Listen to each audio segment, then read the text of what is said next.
네, 안녕하십니까. 저는 이번 130회 발송배정기술사 1, 2교시 해설을 맡게 된 대한전기학원 송재준이라고 합니다. 일단 뭐 전반적으로 이번 시험에 대해서 일단 조금 말씀을 드리면 아까 오리엔테이션 때도 말씀드렸지만 좀 약간 편향된 부분이 좀 많다. 편향된 부분이 좀 두드러진 출제 경향이 있고요. 그리고 간혹가다 또 오래된 내용도 조금 섞여 있었고요. 좀 오래된 내용도 섞여 있었고, 이 반복된 기출 유형이 그렇게 많지 않았어요. 일단 반복된 기출 유형이 많지 않다 보니까 수험생분들은 다소 어렵게 느끼실 수 있을 거고, 건축전기 문제도 한 두어 문제가 보이고요.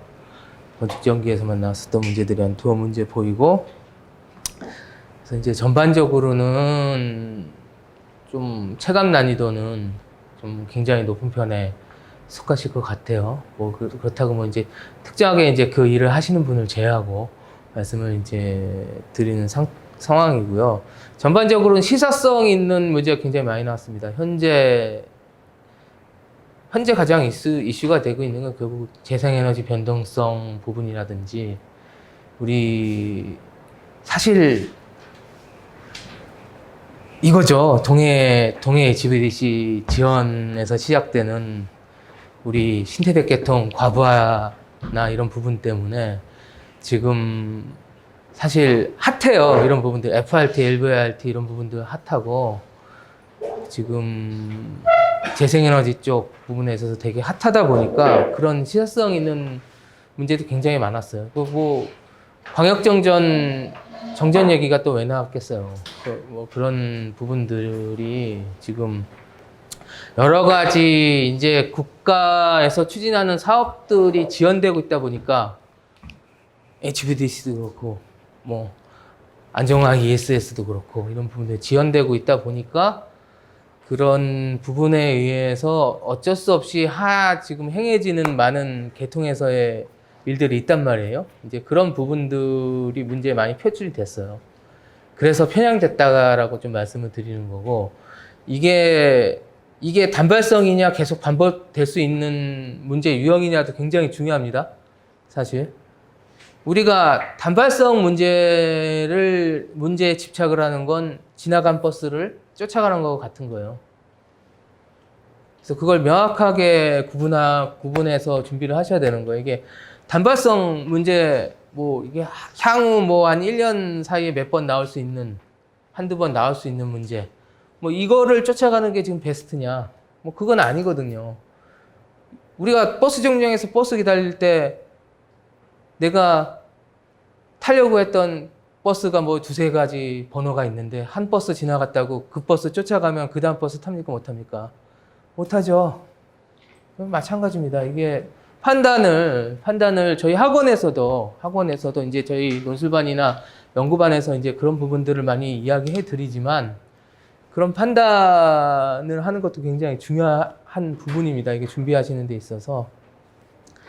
이게 특정한 문제는 뭐 특정한 분한테만 해당될 수 있어요. 사실 그런 문제들은, 그런 거 타겟되어 있는 문제들은 그런 건 어쩔 수 없는 겁니다. 어쩔 수 없는 거는 또 이번 시험에 그런 문제들이 많았고요. 그래서 좀 너무 실망하시거나 지금 이거 제일 요런 문제 스타일이 나왔을 때 제일 많이 나오는 반응이거든요. 그냥 내가 기존에 공부하던 방법대로 계속 공부해도 될까? 그런 걱정을 제일 많이 하세요. 근데 그런 걱정하실 필요가 없어요. 어차피 버스는 이 버스는 130회 버스는 지나간 거예요. 지나간 거고, 뭐 내가 타야 되는 버스는 정해져 있는 거고, 사실. 근데 그 버스를 탈 준비를 안 하고 계시면 그 버스도 놓치는 거고, 내가 타야 될 버스에 올라타실 준비를 기존에 하셨던 대로 계속 열심히 하시는 게 지금 하셔야 될 일이라는 거죠. 이 지나간 버스에 아쉬워서 그 버스가 한 노선 전부 다 돌아서 돌아오려면 언제가 되겠어요. 그걸 기다리시는 게 아니고 내가 탈 버스에 탈 준비를 하셔야 되는 게 가장 명확한 준비 방법입니다, 지금. 자, 저는 1, 2교시 강의를 하니까 제가 문제 전체에 대해서 한번 그 난이도 부분 한번 짚어드려요. 제가 항상 난이도 부분 한번 짚어드리는데 1페이지 한번 펴 보시죠. 문제부터 한번 훑고 지나가는 걸로. 자, 1교시 1페이지. 사실 기술사 문제는 출제자가 문제 냈을 때 이걸 뭘 물어보는지를 정확하게 파악하시는 게 1번이에요. 내가 아는 걸 쓰고 오는 게 아니고요. 물어본 걸 거기다 쓰고 와야 되는 거예요. 그럼 이제 물어보는 거 쓰려면 문제를 정확하게 이해를 하셔야죠.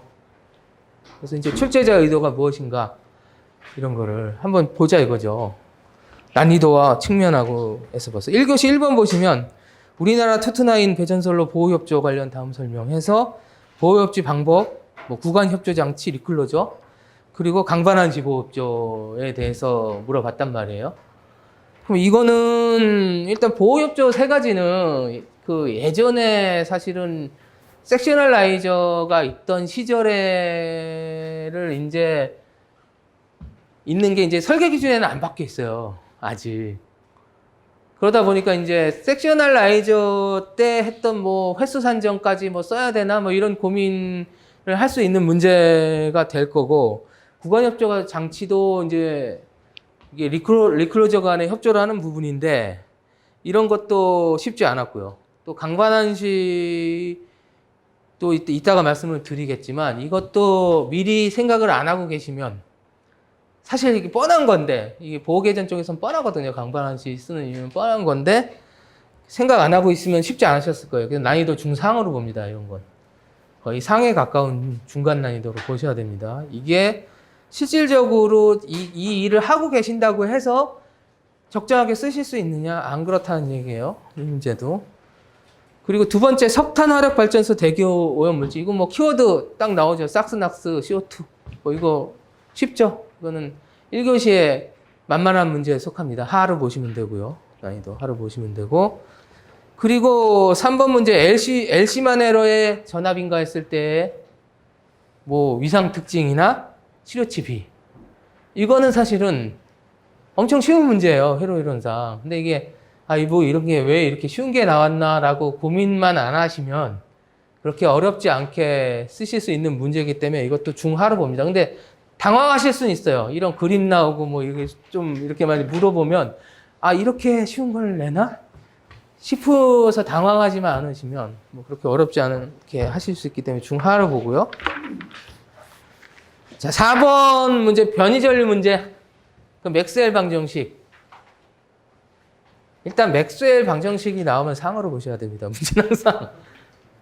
이 맥스웰 방정식이 이제 우리 쪽에서는 주위 발송 배전 쪽에서는 거의 극강의 개념이라서, 물론 이제 뭐 있죠.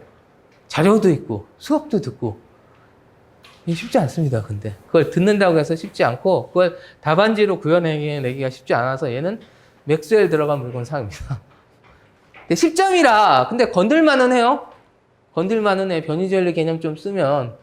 그리고 이제 맥스웰 방정식 결론식 정도 그 암페아 걸로, 이제 맥스웰 방정식이 사실 가우스 있고 암페아 있고 하나 뭐냐 패러데인가요? 패러데인가 이렇게 있잖아요.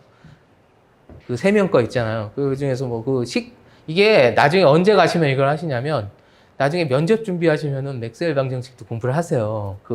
딱 결과의 개념만은 다 숙지를 하신단 말이에요. 그 정도만 있으면은 사실 잡을 수는 있는데 요 1차 단계에서 요거 잡기 쉽지 않으셨을 거니까 이건 상으로 보는 게 맞고, 5번 문제는 이제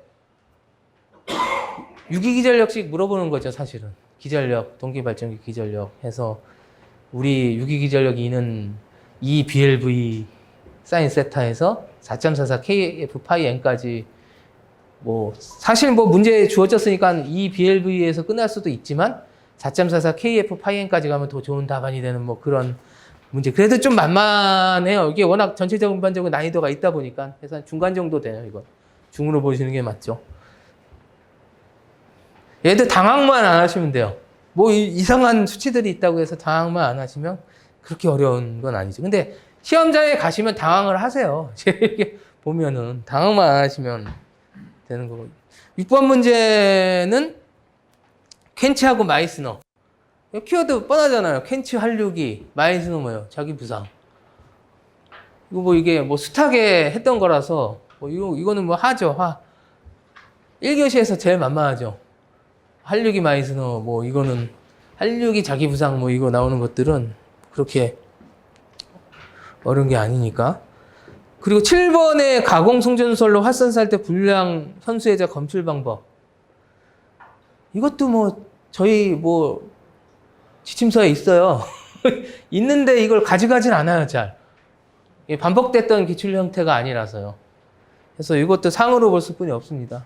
뭐 내용이 어렵거나 그러진 않습니다. 우리가 가져가는 아이템이 아니면 잘 가져가지 않는, 통상적으로 가져가지 않는 아이템이 아니면 상으로 보는 게 맞고. 8번도 변압기 측정 방법 및 판정 기준. 우리 이제 변압기 공장 시험 하잖아요. 5대 시험. 뭐 극수, 뭐 단락, 권수비, 뭐 무부하, 온도 상승 시험 뭐 이런 것들을 하는데 뭐 변압비 시험이 권수비 시험이에요. 권수비 시험인데 이것도 뭐 사실상 내용이 어렵진 않죠. 권수비 측정하는 장비로 측정해서 판단 기준에 만족하면 오케이 나오는 건데 이거를 뭐 우리가 잘 가져가는 아이템 아니죠, 이것도. 저는 최근에 본 건 거의 처음 봅니다. 이 문제 내용도. 처음 봐서 이거 상으로 볼 수뿐이 없습니다. 내용이 어려워서 상이 아니고요. 내용이 어려워서 상이 아니고 뜬금없이 나와서 상이죠. 자, 그리고 9번 문제는 변압기 전압 변동률과 퍼센트 임피던스의 관계죠. 이것도 사실은 만만한 건 아닌데 개념을 벡터를 이용해서 하라고 했기 때문에 만만한 내용은 아닌데 사실 이거 알고 보시면 하실 만한 그런 내용이에요, 사실. 그래서 이거는 중상으로 일단 볼 수뿐이 없을 것 같습니다. 이게 조금만 당황 안 하시면은 한 중간 정도 난이도 레벨인데, 난이도상은. 이게 문제 출제가 그림 그려주면서 다짜고짜 나왔기 때문에 이것도 약간 중상 레벨로 보시는 게 맞을 것 같습니다. 자, 그리고 10번 문제는 변압기 병렬운전, 조건하고 결선하고 부하 분담. 이게 제일 만만하죠. 사실은 1교시에서 근데 좀 양은 많죠. 병렬운전 조건 쓰고 뭐 가능 결선, 불가능 결선인데 이 10점으로 나왔잖아요. 그러니까 뭐 이게 우리가 불가능 결선하고 가능 결선할 때 어려웠던 게 이제 벡터하고 결선 그리는 게 이제 사실 제일 어렵게 느끼신단 말이에요. 근데 그것까지 안 그려도 뭐 그렇게 어렵지 않은 문제이기 때문에 이건 뭐 중하 개념 수준으로 보셔도 무방합니다. 거의 1교시 전체 난이도로 봤을 때는 거의 하 수준으로 보셔도 무방할 정도로. 자, 배전계통 역률 개선 시 설비 용량이 여유가 증가함을 벡터도 이용해서 설명해라. 우리가 원래 역률 개선 효과를 할 때 뭘 얘기해요? 설비 용량 증가가 1번으로 나오잖아요. 그러면서 우리는 항상 벡터로 설명을 했잖아요. 그러니까 뭐 그거 생각난 대로 찍 그리시면 되니까 아주 쉬운 거죠. 하죠, 이거는. 이건 뭐 고민도 안 하고 거의 초반에 잡으실 문제 유형이고요. 그리고 12번에서 이제 국내 전개통 복구 절차. 이제 복구 절차의 황색 차단기에 자택이동 발전소 이미 이게 사실 뭐 내용이 어렵진 않아요. 내용이 어렵진 않은데 뭐 다 자연스럽게 흘러가는 내용인데 이거 뭐 안 가져가죠. 보통 다들 그쪽 분들도 뭐 다 아시잖아요. 이걸 그냥 황색 차단기나 뭐 자택이동 발전소 개념은 다 아시죠. 어느 정도 아시는데 뭐 복구 절차를 상세히 뭐 이렇게 기술할 정도로 뭐 다 그거 하지는 않으니까 얘는 상입니다. 얘는 어쩔 수 없습니다. 그리고 전력계통 운영보조 서비스의 의미와 종류. 이것도 117회 때 한번 나왔던 문제입니다. 그때 이게 중상으로 볼 수뿐이 없습니다. 이 문제도. 그냥 외워야 되는 내용이어가지고 집에 자료는 있어요. 근데 이게 그냥 외워야 되는 형태의 문제라서 중상 문제로 보시면 될 것 같습니다. 2교시 넘어가겠습니다. 2교시 1번은 이제 가변속 발전소 가변속 양수 발전이 나왔는데, 제가 수업 시간에도 얘기를 하지만 신규 양수 발전소는 다 뭐라고 얘기했어요? 가변속이다. 그래서 이제 그 가변속을 하는 이유나 이런 것들이 이제 특징으로 나갈 텐데, 가변속 양수 발전하고 이게 한 10점 정도로 나왔으면은 조금 만만했을 텐데, 이것도 25점으로 나왔어요. 거기다가 종류 및 장단점 비교가 나왔어요. 근데 이게 종류 및 그 종류에 대한 장단점 비교를 하는 게 쉽지가 않죠. 이게 중상이죠. 지금 이 얘기를 안 했구나. 1교시 때 난이도가 사실은 한 6, 7개는 좀 잡을 만하고 나머지는 잡기 쉽지 않았을 거예요, 아마. 그래서 1교시도 사실은 쉬운 난이도라고 얘기하기는 쉽지 않은데 2, 3, 4교시를 봤을 땐 그나마 1교시가 만만하지 않았냐, 대략. 1교시 자체만 봤을 때는 뭐 엄청 쉬운 난이도는 아니었어요. 근데 2, 3, 4교시를 보면은 1교시가 대략 쉽지 않았나, 뭐 이런 생각이 들 정도로 난이도는 조금 있었다고 보여져요.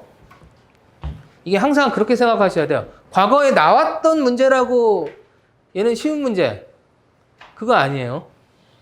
내가 일반적으로 보편적으로 가져가는 문제가 많이 나와야 쉬운 형태가 되는 거고요. 집에 있다고 우리가 시험장에 다 들고 가지 않잖아요. 그리고 저희 지금 학원 교재에 있다라고 그게 쉽다라고 얘기하면 안 돼요. 학원 교재에 있는 건 다 가져가나요? 그러지도 않잖아요. 골라서 가져가지잖아요. 뭐 이따 2교시 문제 좀 있으면 이제 나오겠지만, 뭐 우리 옛날에 송전솔로보에 쓰던 뭐 이런 거 나왔는데 그 교재에 다 있죠. 뭐 제가 수업 시간에 뭐라고 말씀드려요? 이거 옛날 거라 그거 잘 안 나올 가능성은 낮아요, 이렇게 말씀드려요. 그럼 그게 이번에 나왔어. 그럼 이거 책에 있으니까 이거 뭐 다 쓰셨죠? 제가 이렇게 얘기하면 제가 양심이 없는 거죠. 그죠? 저는 솔직히 다 말씀을 드려요. 그거 수업 시간에 이거 좀 오래돼서 확률은 좀 떨어집니다. 설명은 드렸어요, 제가. 설명은 드리지만 확률은 좀 떨어집니다라고 얘기했던 게 나왔으면 그거는 쉬운 건 아니에요. 다 쓰시는 문제가 아니라는 얘기죠. 저는 항상 확률을 말씀을 드리잖아요. 수업 시간에 이게 나올 때 어느 정도의 확률을 가지냐. 항상 제가 또 그래요. 제가 확률 낮다라고 그러면 잘 나오더라고. 가만히 있다가. 그래서 이제 뭐 어떤 수험생분들은 이번에 뭐가 확률이 낮을까요? 이렇게 물어보시더라고요. 그렇더라고요. 지난 학기 때도 딱 보기 전에 딱 그랬어요. 요게 확률이 조금 떨어지니까 요거보다는 굳이 가져가실 거면 전력선 반송을 조금 가져가시고, 우리 지금 송전선보는 전류차동이거든요. 그래서 이제 87로 하는데 87 원리를 조금 더 집중해서 가져가십시오, 이렇게 말씀을 드리면 이렇게 딱 나오는 거예요.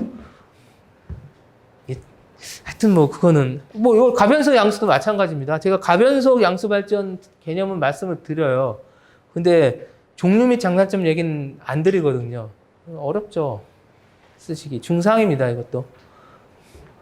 자, 그리고 2번 문제는 비상발전기 용량 계산하는 문제입니다. 비상발전기 용량 계산하는 문제, 건축전기 문제고요.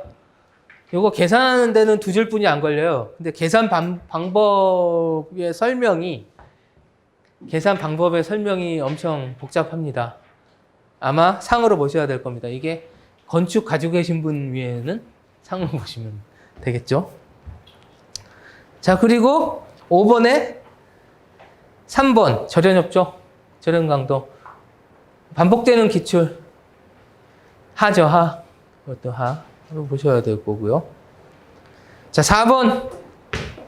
이것도 단락 용량 계산하는 겁니다. 우리 단락 용량 계산은 다 할 수 있죠. 근데 문제를 뭘 꼬았어요? 신재생을 넣었어요. 신재생 개념을 여기다도. 이제 뭘 알아야 돼요? 그러면 우리가 신재생 발전기는 우리가 단락 검토를 할 때 어떤 식으로 하는지를 알아야 된다는 얘기예요. 문제는. 그러니까 이거는 상으로 볼 수뿐이 없어요. 계산은 쉽습니다. 계산기 한 1분 두드리시면 답은 나오는데 풀기는 쉽지 않을 겁니다. 1번은 풀 수 있죠. 그냥 단락 용량 계산하고.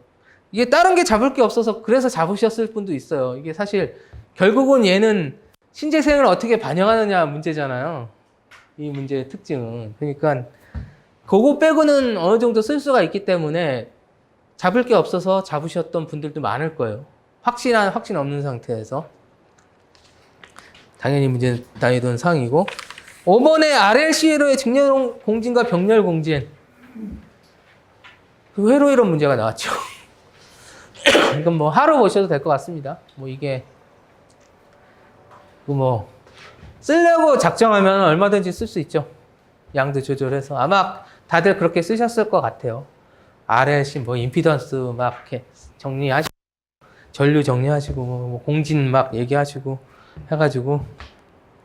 자, 6번 문제는 파일럿 개전 방식 중에서 표시선 개전. 그때 표시선 개전 중에서도 전류순환식하고 전압 방향식. 정확하게 우리 교재에 있죠? 이거. 그리고 반송파 개전 방식의 방향 비교 방식하고 위상 비교 방식. 정확하게 우리 교재에 있죠. 그러나, 아까도 말씀드렸듯이 이거를 가져가는 분이 많지 않다라는 거예요. 왜 안 가져간다고 말씀드렸어요? 옛날 거니까 안 가져가죠. 이왕이면 뭐부터 가져가요? 최근 거, 지금 하고 있는 현재 방식, 자동 하고, 그 다음에 바로 이전 방식, PLC, 파워라인 케이블에서 전력선 반송. 조금. 요게 가장 노멀한 형태일 거예요. 이게, 근데 오래 공부하신 분들은 요게 있죠. 그러니까 이거를 뭐 완전 상이라고는 할 수는 없어요. 그래서 중에 가까운 중상으로 보셔야죠. 이거. 중에 가깝다고 볼 수뿐이 없어. 왜냐면 오래 공부하신 분들은 이게 다 있어. 그리고 내용 자체도 어렵지도 않고. 자, 3교시 문제는 뭐 열병합 발전 운전 모드예요. 운전 모드. 근데 이제 문제는 이것도 조금 있어요. 왜냐면 주어진 문제에 그 디오레이터나 뭐 이런 것들이 같이 들어와 있죠. 맞나요? 그죠?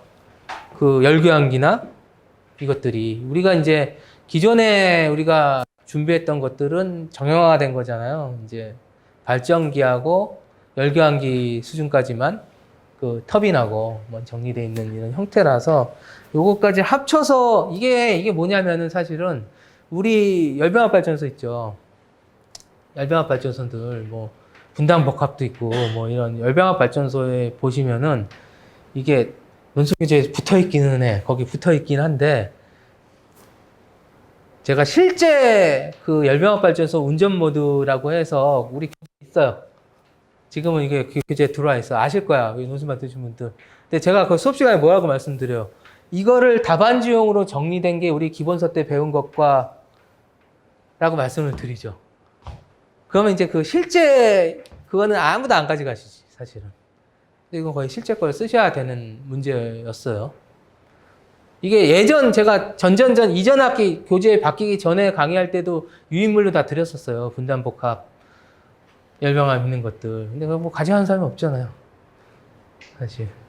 거기 보면은 계절로 딱 요렇게 나와져 있어요. 계절. 여기 뭐 계절별 운전 방식으로 나와 있잖아요. 계절별로 딱 나와 있어요. 운전 모드 보시면. 근데 그것도 잘 안 가져가죠. 사실 이것도 중상입니다. 사실. 여기에 근데 아마 대부분이 우리 답안지용으로 기본서 때 배우신 그거 정도는 적으실 수 있었을 거예요. 그 정도 적으셨으면은 점수가 그냥 적당하게 나오겠죠. 자, 그리고 이번 문제 계산 문제는 뭐 그나마 뭐 이런 계산 문제 못 잡으시면 말도 안 되죠.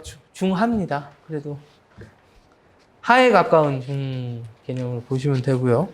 이거 뭐 기본서 때 하셨으면 뭐 충분히 풀 수 있는 문제 수준이고. 자, 3번 문제는 이제 해상풍력 문제가 나왔는데, 우리가 해상풍력의 뭐 개념이나 이런 걸 물어보지 않았잖아. 뭘 물어봤어요? 케이블의 구조, 특징, 공법을 물어봤네. 환장하죠? 사실 이거 환장합니다. 그래서 이건 상으로 보셔야 될 겁니다. 이거는 저는 심지어 해상풍력 관련된 EPC 쪽 일을 해봤어요. 그래도 이거 못 써요. 매설은 전기 쪽에서 하지도 않습니다. 항만에서 합니다. 매설은.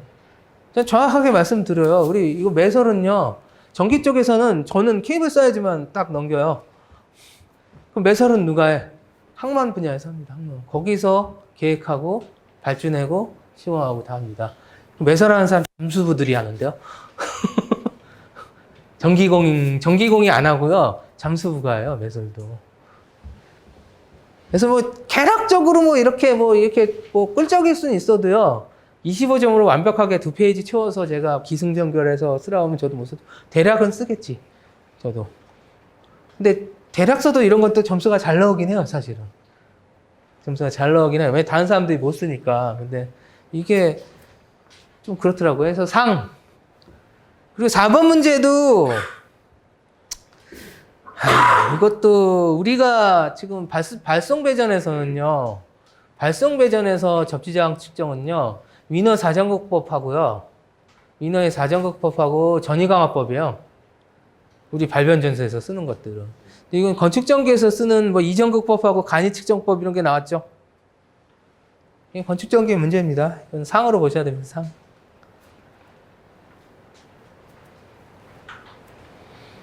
자, 5번 문제도 전력손실 경감대책으로 나오는데 문제는 이제 비기술적하고 기술적이 나왔네요.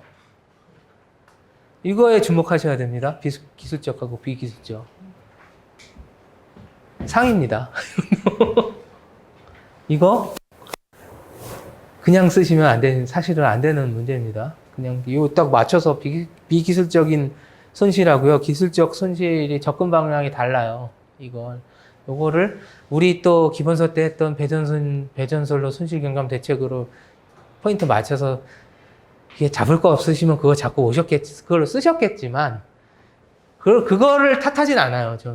저라도 잡을 거 없으면 그거라도 쓰고 와요. 근데 그게 좋은 점수 받기는 쉽지 않으실 거란 말씀 드립니다. 이거. 그리고 6번의 전압안 정도 문제가 그나마 이거 뭐 그냥 교재에 그대로 있죠. 사실은. 이거 그리고 중요하다라고. 왜냐면 전압 안정성은 고전적으로 핫했거든요. 지금 개통 불안정하고도 관련해서도 핫해요, 얘는. 뭐 LVRT 얘기 아시죠? 논술반 이상에서는 LVRT를 다 아셔야 되는데 LVRT하고도 연관이 있고요, 이것도. 그래서 요거는 그나마 좀 쉬운 문제 해서 중문제. 근데 전압안 정도 개념이 원래가 쉽지 않죠? 원래 기본적으로 쉽지 않죠, 개념이. 그러니까 이제 중 정도의 수준으로 보시면 됩니다. 뭐 2교시, 3교시에 잡을 게 없어요. 계산 문제 빼고 나면. 아닌가요? 3교시에 잡을 게 없죠. 3교시에 잡을 게 없었고, 결국은 뭐, 그냥 잡으면 1, 2, 6 깔아놓고서 4 아니면 5죠. 4도 외너의 사전국법 아니까 이걸 잡을까 고민해야 아니면 5번은 그래도 배전소로 손실경감 대책 아니까 이걸 잡을까 고민하셨을 거고. 뭐 그렇게 갈 수뿐이 없죠. 3교시가 저는 3교시가 거의 제일 어렵지 않았나라는 생각을 좀 해요. 제 개인적인 생각으론 3교시가 가장 어렵지 않았나 생각이 들고 4교시도 만만치는 않습니다. 4교시 1번 계산 문제인데 이게 구간별로 전압 강화를 끊어서 계산하는 문제예요. 구간별로. 근데 뭘 알아야 되냐면 키워드는 이거였어요. 분산 부하율을 가지고 이걸 엮을 수 있냐 없냐. 분산 부하율 가지고 이걸 엮을 수 있냐 없냐. 그렇게만 하면 계산은 그렇게 어렵지 않은 문제였어요. 계산하는 것 자체는. 근데 이제 분산 부하를 개념을 끌어낼 수 있냐, 아마 이따 자교시대 김지혁 기사님 말씀을 하시겠지만 그 개념 끌어낼 수 있냐 없냐 문제이기 때문에 이것도 상으로 보셔야 됩니다. 계산이 쉽다고 난이도가 낮은 게 아니니까요. 그리고 2번에 비선형 문자, 비선형 부하 연결된 중성성 과부하, 역률조화, 영상고접화 얘기 내용. 그죠? 딱 보면. 문제를 보는 순간 이게 영상고접화가 떠올리셔야 돼요. 사실은. 그래서 이게 중하 문제입니다. 중하 정도 되는 문제로 보셔야 됩니다. 이게 중간에 가까운 중하 문제로 보셔야 되고. 자, 3번은 장결의 대용량 송전솔로 직렬 보상, 임금 발전기 문제점 해결 방안. 이거는 실제 사례가 있어요. 요게 우리가 그 실제 발전소에서 어디였죠? 우리 수업 시간에도 얘기가 했는데 남부발전 어디 발전소에서 근래 송전솔로에 그 TCSC가 있었나 봐요. 근데 그 TCSC에서 리액턴스 직렬 보상하는 것 때문에 발전기가 덜덜 걸렸대요. 차동기 공진이 올 뻔한 거죠. 그래서 이제 그 대책으로 이제 SSR 방지하는 이제 계정기도 지금 제가 수업 시간에 한번 띄워서 말씀드렸나? 하여튼 그 말씀을 드리긴 했는데 그런 것들 쪽으로 가시면 그나마 요 전반적인 난이도가 있다 보니까 한 이건 중간 난이도로 보시면 돼요. 이게 SSR하고 잘 엮어서 잘 하셨을 거예요, 아마. 그렇게 생각하셨을 거예요, 대부분들이. 자, 그리고 4번 문제 이제 신재생 문제에서 신재생 발전기 특성, 신재생 발전기 증가 개통에 미치는 영향, 개통 연계 기술 기준. 뭐 기술 기준 뭐 잘 가져가냐 안 가져가냐. 그리고 신재생 발전기 특성하고 이거는 우리가 맨날 얘기하는 거 있죠. 신재생 발전기 뭐가 없다고 그래? 관성 없다고 얘기하는 거. 관성이 없잖아요. 신재생 발전기는. 관성이 이성환님은 지금 그거를 몇 번을 얘기하는 그런 중요한 관성 신재생 에너지 그 개통 관성하고 엮어서 설명을 하시면 사실 4번 문제는 조금만 응용하실 수 있으면 학원에서 배운 거 조금만 응용하실 수 있으시면은 대략 좋은 기회의 문제예요. 좋은 점수를 받을 수 있는. 그래서 내 4번 문제는 좋은 문제라고 저는 생각을 해요. 사실은 이런 문제들은 지금 그리고 뭐 학원에서도 뭐 계속 얘기를 많이 하는 부분들이니까 이 부분들은 자 그리고 얘도 그래도 난이도는 응용 문제잖아요. 응용 문제니까 이게 중간 이상의 중상 레벨로 보셔야 됩니다. 자, 그리고 5번 문제는 이제 분선 전환 특고압 전력 개통 시 뭐 변압기 결선, 접지, 결선 방식, 영향 127회 때 나왔던 문제이긴 하고요. 요것도 이제 다루기는 하는데 가져가시는 분이 많지 않아요. 다루기는 하는데 가져가시는 분이 많지 않고 가져가셨을 때 쓰기가 쉽지 않은 문제예요. 그러니까 연구반 분들도 아마 쉽지 않으셨을 거예요. 이거는 뭐 그래도 이게 우리가 다 수업 시간에 한다고 다 가져가지 않잖아요. 그러니까 뭐 이렇게 해서 이것도 중상 레벨로 보시는 게 맞을 것 같고. 근데 6번 문제는 이제 FRT가 나왔어요. 이거는 이 FRT하고 LVRT는 그 수업 때 핫하다고 이 올 1월 달에 강제로 돌려버렸어요. 강제로 하게끔 해버렸어요. 이걸 해서 이제 문서들이 날라왔거든요. 다 LVRT, FRT 해가지고 그래서 수업 시간에 그거 띄워놓고 말씀을 드리기는 했어요. 이거를 근데 요 문제가 25종목 나오면서 의미를 물어봤고 의미는 어느 정도 쓰실 수도 있었을 거고요. 근데 개통 연계 기준이라는 게 사실은 그 FRT의 조건이거든요. 주파수 떨어졌을 때 분리시키지 말라는 거. 그게 개통 연계 기준이고 무효종 원력, 공급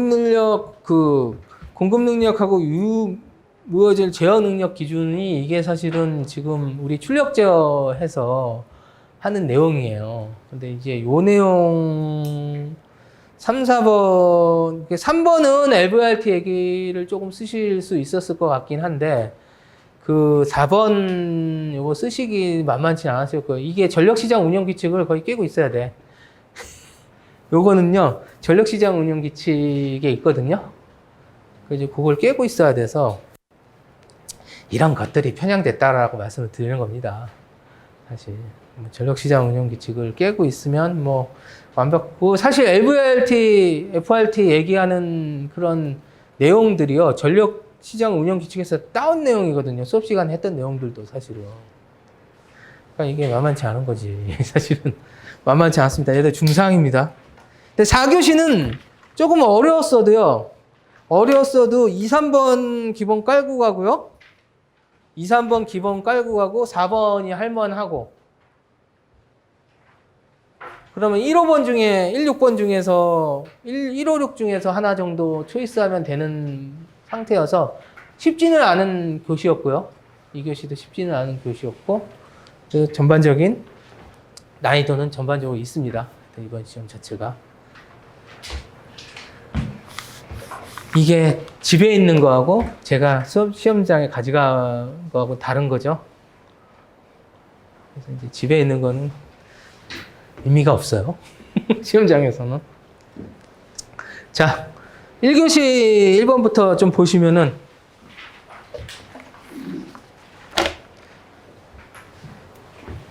투투나인 배전솔로 보호협조. 그래서 1번이 보호협조 세 가지. 그래서 이제 리클로저 보호협조를 얘기하는 건데 사실은 우리가 이제 배전솔로 보호는 뭘 중심으로 되어 있어요? 리클로저 중심으로 되어 있죠. 그리고 예전에 섹셔널 라이저 쓰던 거는 이제 뭐 개폐기로 바뀌어서 자동화 개폐기 개념이 다 들어오면서 배전센터에서 다 제어를 하잖아요, 지금. 다기능 제어 단말 이런 걸 달아서 배전센터에서 제어를 한단 말이에요. 그래서 이제 보호협조 개념이 이 개념 자체가 지금은 이 세 가지를 얘기하는 게 맞나라는 생각이 사실 들긴 하는데 어쨌든 우리 DS 디자인 스탠다드의 설계 기준상은 이 세 가지를 명확하게 명시를 하고 있어요. 그러니까 이게 사실은 옛날 책 자료일 가능성이 많지. 근데 현재 우리 디자인 스탠다드 자체에 배전솔로 보호협조 방법 세 가지 하면 이 세 가지가 딱 나와 있어서 이 세 가지가 모범 답안일 수뿐이 없어요. 이게 항상 얘기하지만 모범 답안과의 싱크로율이라고 했잖아요, 점수는. 모범 답안진 이 세 가지가 나올 수뿐이 없어요. 이게 첫 번째가 시간차. 우리가 보호협조가 뭐예요, 보호협조가? 정의가. 우리가 보호개정기 계획하는 데 있어서 보호개정기와 우리 보호 시스템을 계획하는 데 있어서 적정한 차이를 둬서 뭐를 하는 거예요? 이 절연협조는 뭐예요? 절연협조. 이게 좀 이따 얘기 나오지만 적정한 절연 강도를 둬가지고 합리적으로 절연협조를 시키는 건데 그거를 대놓고 절연협조를 얘기하면은 우리가 고치기 쉽고 개통에 영향을 덜 주고 싼 거부터 고장나게 하겠다라는 얘기라고 제가 말씀을 많이 드리잖아요. 그럼 보호협조도 마찬가지예요. 그 보호협조라는 건 고장난데 우리가 개통으로서부터 분리시킬 우선순위 높은 데서부터 분리를 시키는 거예요. 그러면 보호개정기 동작 또는 차단기 동작, 개폐기의 동작이 어느 정도 시간차를 두고 돼야 될 거 아니에요. 그럼 시간차를 두고 하게 하는 방법이 세 가지가 뭐냐? 단순히 정정 시간치에 의해서 하는 방법이 첫 번째고 두 번째는 전류감도를 조정할 수 있겠죠. 동작하는 전류감도나 뭐 이런 걸 조정하는 방법이 있고 세 번째는 리클로저의 옛날에 섹셔널라이저에 한정시켜서 섹셔널라이저의 동작 횟수로 할 수 있겠죠. 그래서 이제 세 번째 거를 내가 넣어야 되냐 말아야 동작 횟수의 차이에 의한 방법을 넣어야 되냐 말아야 되냐 하는데 우리가 이제 또 넓은 자동화 개폐기를 하더라도 약간의 이 개념이 옛날 게 계승을 했으니까 약간 계승을 했다라고 볼 수 있으니까 뭐 이것도 결정적으로 우리 설계 기준이 되게 늦게 바뀌어요. 잘 안 바뀌어요. 설계 기준이. 그래서 설계 기준이 여기에 있기 때문에 어쩔 수 없어요. 그래서 지금 중간에 내용도 보시면 3번에 보시면 동작 횟수의 차이에 의한 방법 하면 제가 답안을 달 때는 좀 바꿔놨죠. 이 방법은 과거 섹셔널라이저 적용 시 사용했던 방법이라고 단서를 다 드렸어요. 대신 요 정도 선에서 합의를 보는 거죠. 요 정도 선에서 그냥 합의를 보면 될 것 같고, 두 번째 리클로저 구간협조 장치는 리클로저가 연달아 달리고 나면은 리클로저는 순시 동작이 있단 말이에요. 순시 동작. 근데 이게 순시가 너무 순시다 보니까 이제 우리가 그 차단기가 생각을 해보세요. 차단기하고 계전기가 같이 있는 게 리클로저인데 이게 연달아 있으면 밑에 단 사고 때는 윗단까지 다 동작하잖아요. 이게 같이 트립할 수 있다 이거지. 그래서 이제 그 같이 트립하는 걸 막기 위해서 아마 기본서 반에서 오신 분들은 뭔 얘기나 싶으실 거고, 사실은 같이 동작하는 걸 막기 위해서 그 협조시키는 거예요. 그게 구간 협조 장치라고 합니다. 근데 만만치 않으셨겠죠, 이것도. 자, 그리고 제가 수업 시간에도 배전 솔로를 잘 안 다뤄요. 잘 안 다루는 이유가 요즘 자동화 격벽이 들어간 이후로 배전 솔로 사실 문제 낼 게 잘 없어요. 이쪽에서. 그러다 보니까 잘 안 다루는데 이번에 이런 게 나와서 난이도가 올라가는 거예요. 이렇게 나와서. 자, 세 번째가 강반환시 문제가 나왔죠. 우리가 강반환시를 하는 이유는 뭐예요? 우리가 수영과도 마찬가지예요. 배전솔로건 강반환시건 뭐 어디든 간에 강반환시, 베르 인버스가 강반환시죠. 근데 아마 또 많은 분들은 이때 베르 인버스가 강반환시라는 거를 모르셨던 분이 또 굉장히 많으셨을 거고요. 함정을 하나 팔아놓는 거죠. 기본적으로 깔아놓는 거지 이게. 그래서 이제 강반환시 보호협조 커브의 장점이잖아요. 우리가 반환시를 하는 목적이 뭐예요? 반환시를 하는 목적이. 반환시가 뭐예요, 반환시? 이거 기본서에도 하죠. 반환시가. 전류가 세면 빨리 끊고, 살짝 넘어가면 좀 천천히 끊고, 이거 두 가지잖아요. 그거 하려고 그러죠. 그거를 하는 거는 뭐를 높이는 거예요, 계전기가. 변별력을 높이는 거죠. 변별력을 높이는 거예요. 사고 또는 어떤 이상 상태에서 변별력을 높이는 거예요. 근데 배전솔로에서는 특히 강반환시를 더 써야지. 왜? 수용가하고 보호협조를 해야 되잖아요. 이제 이 가지예요. 수용가하고 보호개전하고 그 신뢰성 올리려는 거예요. 결국은 배전솔로 안전성과 수용가의 보호협조 차원에서 강반환시를 쓰는 거죠. 이것도 제대로 답안 다신 분들이 많지 않을 겁니다. 또 1번 문제도. 자, 2번. 이제 석탄화력 대기오염 물질. 뭐 자꾸 석탄화력발전소 이제 안 하는데, 그죠? 석탄화력발전소는 지금 최대한 간발하잖아요. 최대한 안 하는데 또 이런 게 또 나와주면 또 우린 써야죠. 이건 기본 아이템 중에 하나죠. 삭스, 낙스, CO2 키워드만 짚고 가면은 삭스는 대책이 뭐가 떠올려야 된다고 그랬어요? LNG죠. LNG하고 IGCC하고 지금 말씀하신 거 PFBC, 그리고 석계석고 탄력법, 그리고 낙스는 저온연소, 키워드가 저온연소였죠. 저온연소 연소 기술하고 PFBC. PFBC가 1300도씨 이하 저온연소였잖아요. 그리고 CO2는 방법이 없다. 그리고 CO2는 낮추기 쉽지 않다. 신재생 에너지나 IGC나 PFBC 이런 것들이 대책이죠. 영양은 삭스는 키워드 있었지.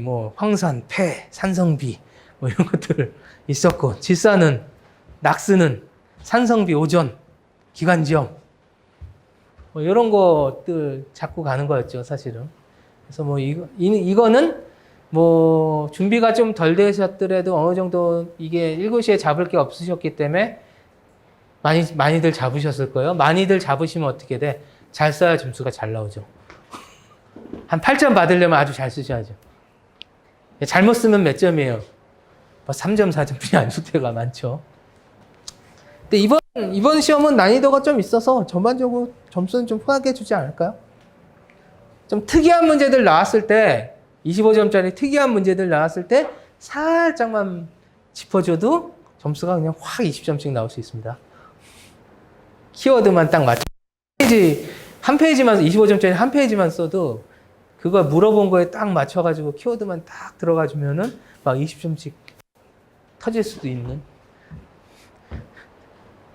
형태입니다. 시험 유형 자체가. 자, 3번. 1, 2, 3번.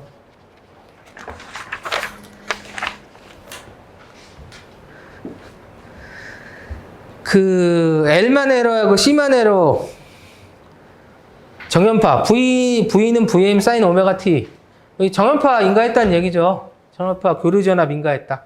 정연파 교류전압 인가했다. 회로이란을 배웠죠. L만 있으면 전류가 90도 늦어지고요. 지상되고 유도성되고 C만 있으면 90도 빨라지고 진상되고 그죠? 근데 그거는 꼭 언급을 해주셔야 될 것 같아요. 주파수는 변화가 없다. 하고 정연파라는 거. 정연파를 인가했다라는 게 조건이 들어왔잖아요. 그러면 이것도 전류 C만 에러의 특징은 어쨌든 이건 정연파고 주파수는 변동이 없는 뭐 이런 형태 거는 언급해 주시면 좀 더 좋습니다. 안 하셨으면 어쩔 수 없고요. 어쩔 수 없고. 그리고 전압전류 시료치비도 아니 뭐 이게 뭐 문제인가 싶죠. 사실 V는 IZ잖아요. 뭐 L만 있으면 오메가 L이고 C만 있으면 오메가 C분의 1이고 V는 IZ니까 이거 뭐 볼 필요가 없죠. 그래서 전압전류 시료치비는 그냥 따라가죠. 뭘로? 오메가 L하고 오메가 C분의 1로 해서 이것도 당황만 안 하시면 아무것도 아니 그냥 뭐 뻔하잖아요. 90도 넣고 90도 빠르고 오메가 L하고 오메가 C분의 1이고 뭐 이거 뭐 보면 쉽죠. 사실은 현장에서 당황만 안 하시면 이게 됐을 텐데 당황하셨으면 이것도 뭐 그냥 이거 뭐가 있나? 이러다 뭐 망하는 거죠. 4번 가겠습니다. 자, 변이전류하고 맥스웰입니다. 변이전류 맥스웰이 이제 암페아죠. 아까 맥스웰은 세 가지가 있다고 말씀드렸죠. 가우스 두 개가 있고, 암페아 하나가 있고, 패러데이 하나 있고, 그 중에서 암페아가 뭐예요? 변이전류 관련된 거죠. 그러니까 변이전류가 뭐냐? 일단 변이전류가 뭔지 얘기해야 되잖아요. 이게 그럼 전도전류 얘기를 안 할 수가 없잖아요. 우리가 일반적으로 얘기하는 이제 전하의 흐름, 자유전자의 이동을 전류라고 얘기하는데 이게 전도전류예요. 이게 전도전류인데 이게 뭐예요? C라는 놈이 있으면은 이게 사실 충전전류가 생기잖아요. 이 C라는 놈이 이제 전하를 축적하면서 전류하고 전류의 역할을 하는 자기장을 생성을 하는데 이거를 뭘로 이게 전류 역할을 한단 말이에요. 전류는 아닌데 그걸 변이전류라고 하는 거예요. 그걸 변이전류라고. 교재 보시면은 전도전류와 대비되는 개념으로 변이전류란 맥스웰 법칙, 암페어 법칙의 전류가 하는 역할과 같은 자기장을 생성하는 항으로 전기장의 시간에 대한 도함수다. 실제 전류는 아니란 얘기고요. 실제 전류는 아니란 얘기고 그 밑에 맥스웰 방정식 표가 있죠. 그래서 미분형하고 실험식 적분형이 나오고 그 델타 H로 되어 있는데 이게 오타입니다. 나블라로 바꾸십시오. 델타 H가 아니고요. 나블라 역삼각형. 그냥 삼각형은 델타잖아요. 이게 나블라야, 나블라. 나블라 H는 이게 뭐 전도전류 밀도랑 변이전류 밀도의 합이다. 뭐 이 얘기예요.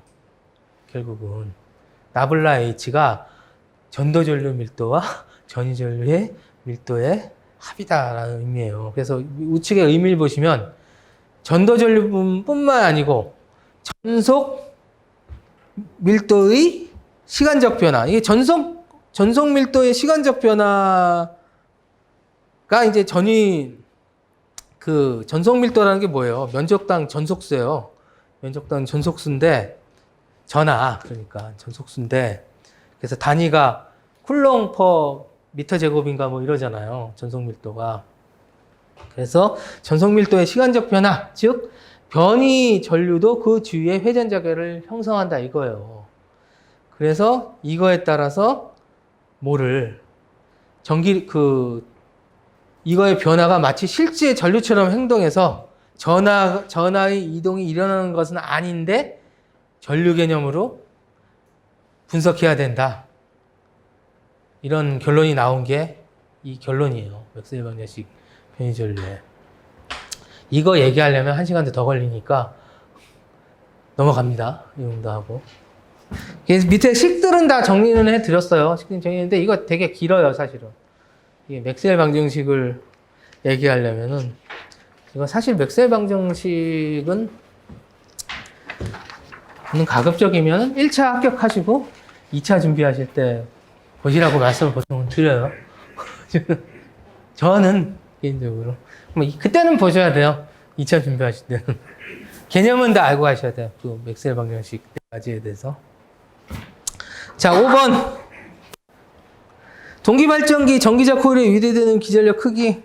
근데 이제 문제를 또 잘 보셔야 되는 게 자속 밀도가 B고요. 도체 길이가 L이고 이동 속도 V를 줬고요. 이걸 줘버렸어요. 또 거기다가 자속 밀도가 평균이 파이분의 2 BM이고 최대는 BM이라고 했다는 건 이 정연이 파란 얘기지. 일단은 그거를 깔아놓고 조금 보셔야 될 것 같아요. 요 문제에서 이렇게 줬기 때문에 일단은 그 교재처럼 그림을 하나 그리셔야 돼. 어쩔 수 없어요. 그래서 도체 길이를 L로 주고 이 속도를 V라고 해버리고 속도 V 또 뭐 줬어? 자속은 따로 안 줬고 자속 밀도는 B라고 줬고요. 자속 밀도는 B고요. 별도로 B라고 줬다라고 보면 이때의 유기되는 유기기전력의 크기가 사실 이 면적이 이게 회전하는 면적이잖아요. 회전하는 면적이니까 속도에다가 시간을 곱하면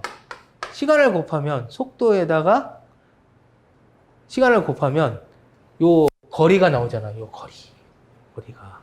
그러니까 속도에다 시간을 곱하면 이 거리가 나오고 이 지금 높이가 L이라고 그랬으니까 여기 L을 곱하면 면적 S가 나오죠.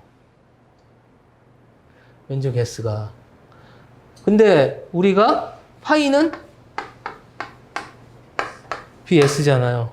그러니까 이게 이제 시간적 변화니까 d파이는 B에 V에 L에 dt가 되고 그럼 우리가 dt분의 d파이는 B, L, V를 쓸 수 있잖아요. 그럼 우리가 패러데이 법칙에 의해서 마이너스 n의 dt분의 d파이는 이 건수는 도체가 하나니까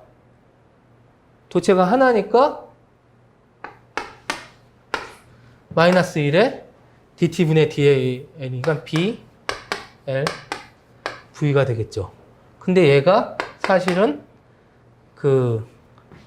회전하잖아요. 회전하면서 자속과의 각 세타가 생기니까 실제로는 B, L, V, 사인 세타가 되고요. 이게 문제를 또 잘 봐야 되는 게 동기발전기라고 또 했단 말이에요. 동기발전기는 도체가 한 번 갔다가 돌아온단 말이에요. 감기니까. 그래서 이게 또 보험을 들어야 되잖아요. 이게 여기서 끝나는 게 아닐 수도 있으니까. B, L, V, 사인 세타까지 가고 여기서 우리가 맨날 했던 4.44 K, F, 파이 N까지 가면 더 좋죠.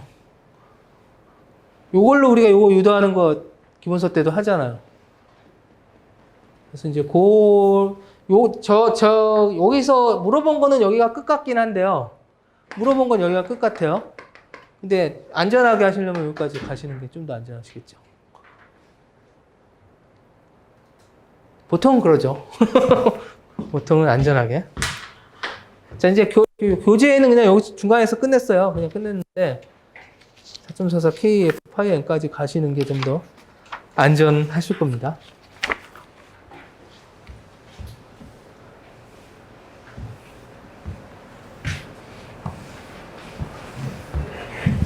이 문제도 조금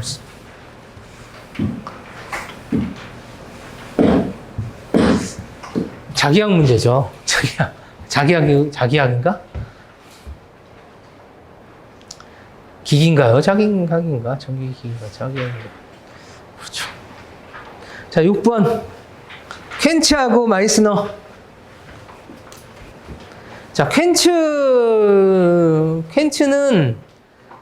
그거죠. 초전도체가 계속 무한정 초전도체가 아니고 일정 임계인도를 넘어가면 뭐라고? 전류가 급격하게 커지는 거. 그걸 켄츠 현상이라 하고요. 이거를 어디다 이용해요? 초전도 한류기. 왜? 평상시에는 정항이 0인 상태로 정산 성전을 하고 있다가 단락전류 사고가 나면 단락전류나 고장전류가 픽 치고 올라가니까 픽 치고 올라갈 때 인계 전류에 걸려서 퀸치되면서 무슨 역할을 한다고? 한류. 근데 이 한류 시간이 얼마? 4분의 1 사이클 만에 한류가 된다 이거죠. 이 초소공성, 4분의 1 사이클에 해당하는 이 초소공성에 의해서 퀸치가 초전도 한류기에 이용을 하죠. 그리고 0.5초 이내 정상 상태로 복귀하고 이런 소공성 특징에 의해서 쓰고 있고요. 마이스너는 뭐예요? 마이스너는 제가 맨날 설명드린 거 아라고의 원판을 그냥 원판을 초전도체를 만들어 거기다 막재동석을 올리면 어떻게 된다고? 막대자석이 뜬다고요. 왜? 초전도체가 자석을 배제시켜서 그 마이스너 효과에 의해서 우리가 적용할 수 있는 게 뭐? 자기부상 열차. 그래서 키워드를 그렇게 잡죠. 퀸츠는 한류기고 마이스너는 자기부상. 그럼 안 잊어버릴 거 아니에요. 자기부상이 뜨니까. 실제 자기부상 열차에는 그거 적용 안 돼 있어요. 우리 거기 있잖아요. 인천에 시범노선 자기부상 열차. 제가 그거 그 변전소 그거 했었거든요. 봤는데 없어요. 그 초전도체가 가보면. 근데 우리가 일단 이 원리는 자기부상 열차 원리니까 그걸로 킵을 해놓으시라고 제가 말씀 많이 드렸죠. 자, 넘어갑니다. 이거 뭐 쉬운 문제니까. 자, 송전선로 활선 상태. 활선 상태. 잠깐만요. 이 오타가 있네. 이게 환선 상태가 아니고 활선 상태죠, 사실은. 제가 이거를 하루 만에 만듭니다. 일요일 날 하루 만에 만들었는데, 그래가지고, 오타도 엄청 많아요. 그래서, 한 시간 정도 오타 잡는다고 읽어봤는데, 그래도 못 잡아봤어요. 이게 뒤에 가면 또 있어요, 오타가. 제가, 오타 열심히 잡는데도 이게 어쩔 수가 없습니다. 그래서, 자, 불량해자 검출법이 나오는데, 이것도 이제 우리 책에 보면 이제 나와 있죠. 이 시중 기술사 서적에 있는 게 아니고요. 우리 송전선로 관련된 관련 쪽 책에 보면 이게 있어요. 그래서 내원광식하고 음향펄스식하고 전개식이 있고 초음파식이 있는데, 내원광식하고 음향펄스식하고 초음파식은 그 신뢰도가 떨어져서 안 쓰고 그 전개식 검출법을 쓴다고 그러더라고요. 그래서 이제 전개식 검출법이 뭐 전개 분포를 그 측정해서 그냥 그 전개로 그냥 떨어지는 걸 갖다가 하고 이제 지속적으로 그 데이터를 관리할 수가 있대요. 그래가지고 애자 관리하기가 되게 좋은 거지, 전개식으로 하면요. 그래서 전개식 검출법을 주로 쓴대더라. 그래서 뭐 내원관식은 뭐 고주파 진동전류 해가지고 이제 내원관이 이제 발광하는 거 이거를 보는 거고, 음향펄스식은 당연히 음영으로 보는 거고, 초음파는 당연히 초음파를 듣는 거겠죠. 왜냐하면 애자 자체에서 애자가 절연 성능이 떨어지면은 우리 항상 절연에 문제 생기면 뭐부터 일어나요? 부분방전. 그죠? 절연, 저와 모든 우리가 진단이나 GIS든 뭐 변압기든 1번은 뭐예요? UHF 센서잖아요. 진단할 때. 초음파는 당연히 부분방전을 잡아내는 거죠. 그래서 그거 가지고서 측정을 하는 건데, 이놈들은 신뢰도가 떨어진다 이거예요. 왜냐하면 외부 요인의 영향을 많이 받고 그렇기 때문에. 자, 넘어갑니다.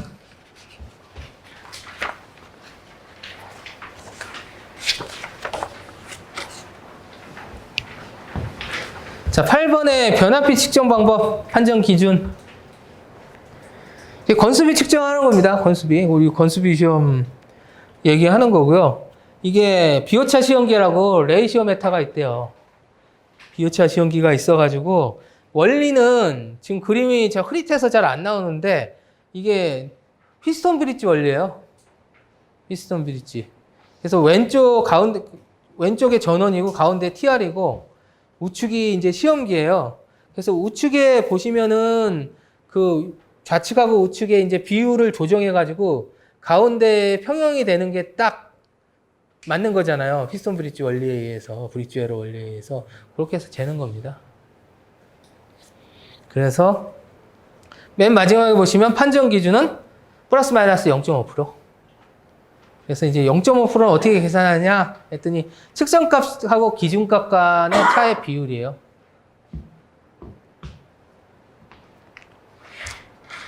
또 안 나오지 않겠습니까?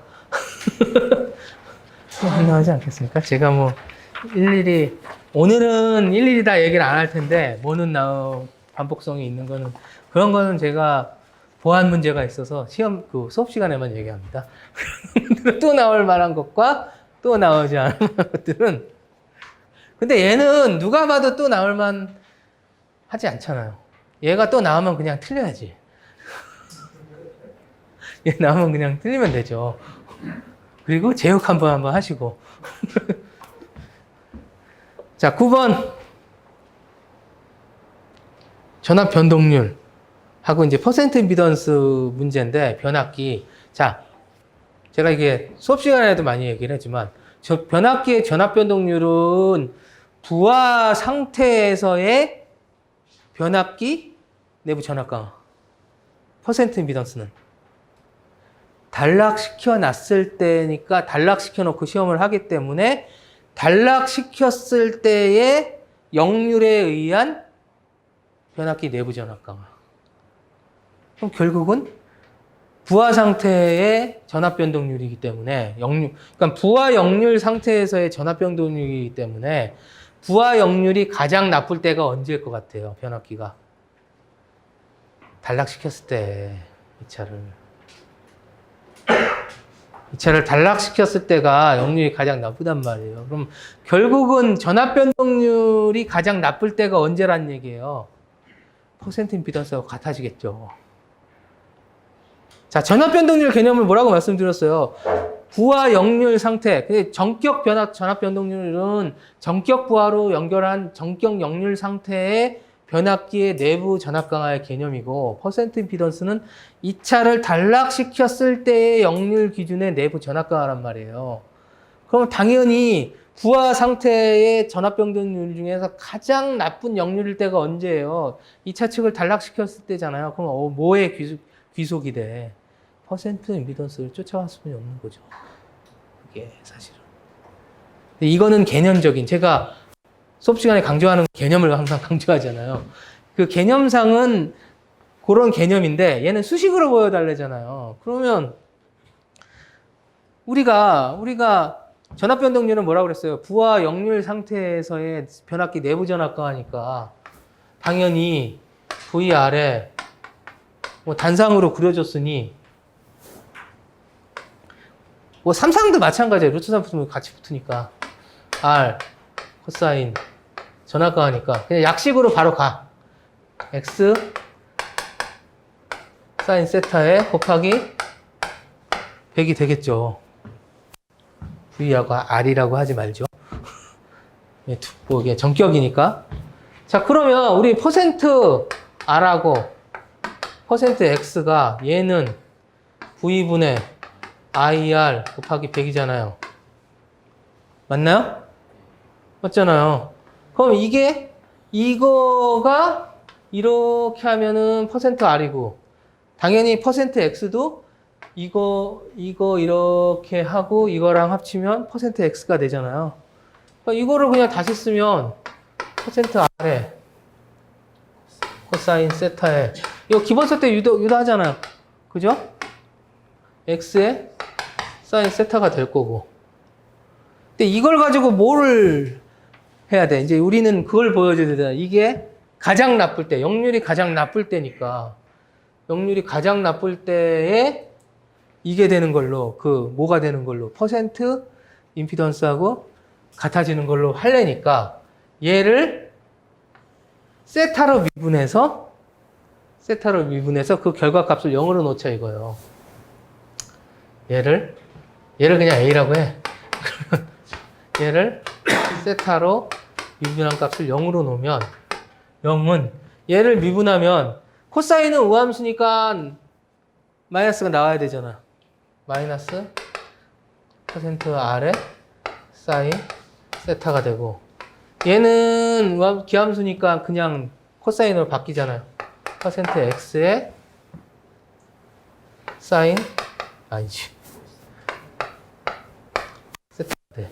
그럼 이게 딱 봐도 얘를 넘기면 될 것 같잖아요. 얘를 이쪽으로 이항시킨 다음에 사인 세타로 정리를 시키면 퍼센트 R분의 퍼센트 X는 코사인 세타죠.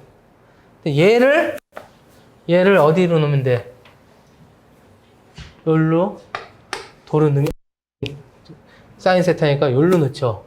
그러면 퍼센트 R에 코사인 세타에 더하기 얘가 올라가니까 퍼센트 R에 퍼센트 X의 제곱에 코사인 세타가 되겠죠.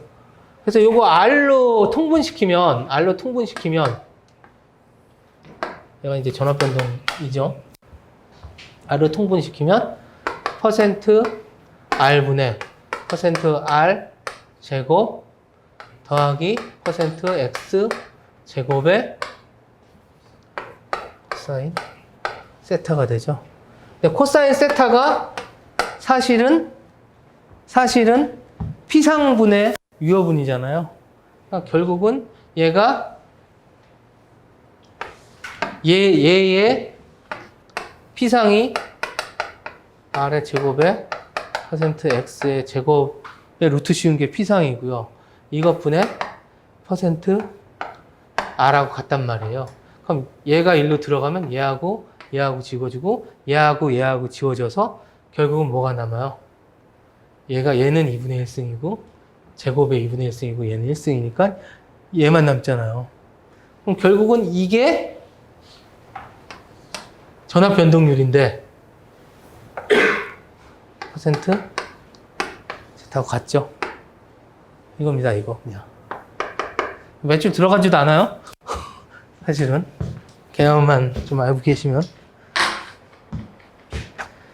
쉽지는 않으셨을 거예요. 미분해서 그걸 보여주셔야 돼서. 그죠? 쉽지는 않으셨을 겁니다. 쉽지는. 이거 나중에 다 유튜브 올라가요. 그렇게.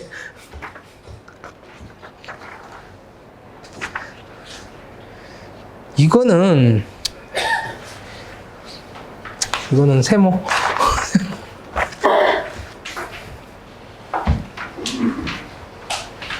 근데 사실 이거는 따로 준비를 안 하셔도 현장에서 해결하실 수 있는 능력이 되는 게 제일 좋았어요, 사실. 그래서 이번 시험은 어려웠던 거예요. 이건 사실 현장에서 해결할 수 있는 능력이 돼 계셔야 이게 어차피 다 시중 책에도 없어요. 그냥 개념상으로 우리가 그렇게 알고 있는 걸 수식으로 이제 증명을 한 거라서. 자, 10번. 변압기 병렬 운전 조건. 자, 일단 전압 같아야 될 거고, 1차 전압 같아야 될 거고, 퍼센트 임피던스는 가급적 같아야 되고요. 뭐, 달라도 돼요. 딱히 뭐. 달라도 돼요. 뭐, 퍼센트 임피던스 달라도 운전할 수 있어요. 단지, 뭘 못해요? 전부하 운전을 못할 뿐이에요. 퍼센트 임피던스 달라도 운전을 할 수 있어. 근데 전부하 운전을 할 거 아니면 그 변압기를 왜 그 용량을 사서 달았겠어요. 그러니까 뭐, 말도 안 되는 얘기긴 하지만, 이론적으로는 전부하 운전을 하지 않는 조건에서 가능하겠죠. 그리고 XR 레이쇼도 같아야 되고, XR 레이쇼가 다르면 무슨 현상이 일어나겠어요? 변압기 간에. 역률이 달라질 테니까 순환전류는 흐르겠죠. 그리고 단상은 극성, 3상은 변압기 각변이와 상회전 변화가 같아야 된다. 각변이가 다르면 위상차가 생기니까 순환전류 흐를 거고. 그래서 10번의 2번 문제가 가능 결선 또는 불가능 결선이죠. 가능 결선은 짜짜짝 나오고 불가능 결선은 짜짜짝 나오고. 근데 여기서 물어본 게 불가능 결선 방법과 이유를 물어봤어요. 우리가 가능 결선의 각변이를 설명하라고 그랬으면 우리가 열심히 공부한 거를 썼겠죠. 막 거기다 벡터도 그리고서 막 이게 어떻게 DI1하고 YD1하고 병렬 운전이 가능한지 막 벡터와 회로로 막 결선으로 막 보여줬겠지. 근데 그거 안 물어보고 불가능한 결선을 물어봤잖아요. 그럼 왜 델델하고 델Y하고 YY나 델Y하고 얘네가 왜 불가능해요? 델타 결선하고 Y 결선을 맞결선했을 때 이놈은 우리가 증상 결선, 역결선을 하든 정결선을 하든 무조건 몇 도 차이가 나요? 물리적으로 30도 차이가 무조건 나잖아요. 그것만 그냥 말로 해도 될 것 같아요. 이거 사실 그 30도 차이, 무조건 30도가 앞서거나 뒤서는 걸 다 보여주면 더 좋긴 한데, 사실은 그게 더 베스트긴 했겠죠. 벡터도로 이렇게 보여주면 됐을 것 같은데, 저는 뭐, 그냥 말로만 했습니다. 그래서 물리적으로 불가능하죠. 그래서 중간에 지금 그 불가능 결선해 놓고 1번에 보시면, 2번에 보시면, 불가능 결선은 물리적으로 Y 결선과 델타 결선은 30도 이상체가 진상 또는 지상으로 발생을 하죠. 물리적으로 각변이가 같을 수가 없다라는 얘기입니다. 이거를 좀 벡터로 보여주면 좀 더 나을 것 같고요. 그 병렬 운전 시 부하 분담률. 이것도 뭐 사실 뭐 우리가 분류 법칙에 의해서 항상 임피던스가 작은 쪽으로 많이 가잖아요. 그냥 그거예요. 그래서 뭐 퍼센트 임피던스로 하면 P1은 뭐 PL에 곱하기 퍼센트 Z1 더하기 퍼센트 Z2분의 임피던스의 반비를 하니까 퍼센트 Z2가 들어가는데, 이거는 조건이 단 뭐예요? 두 개의 용량이 같을 때, 그 용량이 다를 땐 제가 어떻게 해야 된다고 그랬어요? 용량을 맞춰주라고 했잖아요. 베이스 용량으로. 그러면 용량이 다르다고 하면은 우리가 그 1번 변압기의 용량 베이스로 얘만 환산해주면 되는 거잖아요. 1번 변압기는 그대로 쓰고 2번 변압기는 1번 변압기로 환산해 주려면 P2로 나와서 P1을 곱해서 퍼센트 Z2는 되고, 얘도 P2를 P1으로 해서 퍼센트 Z2를 넣으면 되는데 얘가 P2를 다 곱해버리면 결국은 PL에 퍼센트 P2를 다 곱했으니까 얘는 P2가 앞으로 들어와야 되고 P1이 앞으로 들어와야 되고 여기는 P2가 들어와서 퍼센트 Z P2가 아니죠? P1이죠? 들어와서 남으면 되죠. 항상 얘는 키워드가 뭐예요? 무조건 임피던스에 반비례해서 간다. 베이스 용량 다르면 1번 걸로 맞춰주든 2번 걸로 맞춰주든 하나 맞춰주면 끝. 그나마 제일 쉬운 문제. 자, 11번. 자, 한번 칠판 한번 지우겠습니다.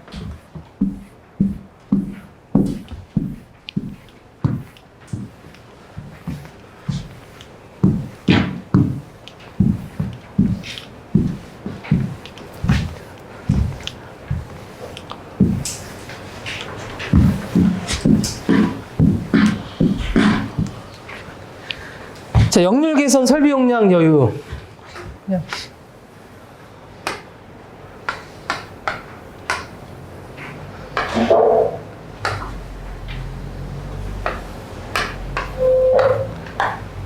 그래서 역률이 개선되면 요만큼 QC가 들어가면 어떻게 이렇게 되잖아요.